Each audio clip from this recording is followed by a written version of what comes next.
Oke, assalamualaikum warahmatullahi wabarakatuh. Hari dingin sekali guys. Oke, sebelumnya ya Allah. Sebelumnya alhamdulillah alamin wa bihi nasta'in wa ala umuri waddin wa ala alihi washabihi ajmain amma ba'du. Yang terhormat Abi Hanif dan Umi Dia selaku pengasuh pesantren Super Keramal Rabbanidah, beserta jajaran pengurus Ketua Bapak Rifki, koordinator PTM Yayasan Fida, pula beserta jajaran guru dan staf dan teman-teman yang saya banggakan. Kita ada orang tua saya yang saya sayangi, orang yang saya cintai, orang yang sangat the best dalam hidup saya.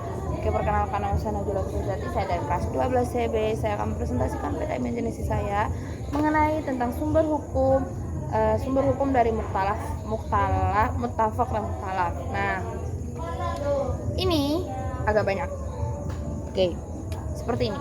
Nah, yang pertama adalah sebelum aku masuk, jadi aku akan bakal jelasin apa sih sumber hukum itu. Sumber hukum itu adalah suatu hal yang menetapkan sesuatu atas sesuatu yang lain. Misalnya sumber hukum Islam. Misalnya sumber hukum Islam di mana dia itu berarti mengambil pengambilan pelajaran atau menetapkan sesuatu sesuai ketentuan dalam ajaran Islam tersebut.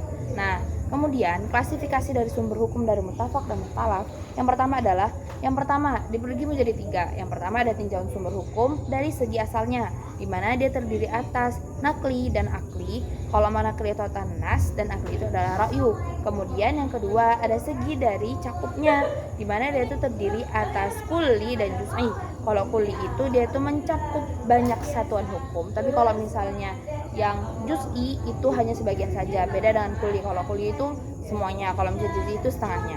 Nah, kemudian yang ketiga ada segi dari kekuatannya, di mana terdapat dari qat'i dan zanni, di mana dia itu yang pertama ada sumber hukum. Kalau misalnya qat'i itu adalah sumber hukum yang mendatangkan keyakinan atau yang pasti. Tapi kalau misalnya zanni, dia itu sumber hukum yang mendatangkan penafsiran atau yang menduga-duga. Nah, kemudian baru di sini masuk sumber hukum itu dibagi menjadi 2, ada yang muttafaq dan mukhtalaf. Kalau muttafaq itu adalah secara langsung, di mana dia itu dijelaskan oleh Abdul Majid Al-Khafawi, di mana sumber hukum Islam yang disepakati terdiri menjadi beberapa bagian. Yang pertama dari Al-Quran, Sunnah Rasul, ijma, qiyas, dan lain-lain. Kalau misalnya dari Al-Quran itu terdiri dari atas sumber hukum itu sebagai sumber hukum pokoknya. Kalau misalnya as-sunnah itu sebagai sumber hukum, ijma itu sebagai kesepakatan, terus ada qiyas itu ada sebagai ukuran atau yang bandingkan. Nah, kalau misalnya qiyas ini dia itu dibagi menjadi beberapa, ada qiyas aula, ada qiyas musyafi, ada dalalah dan syib.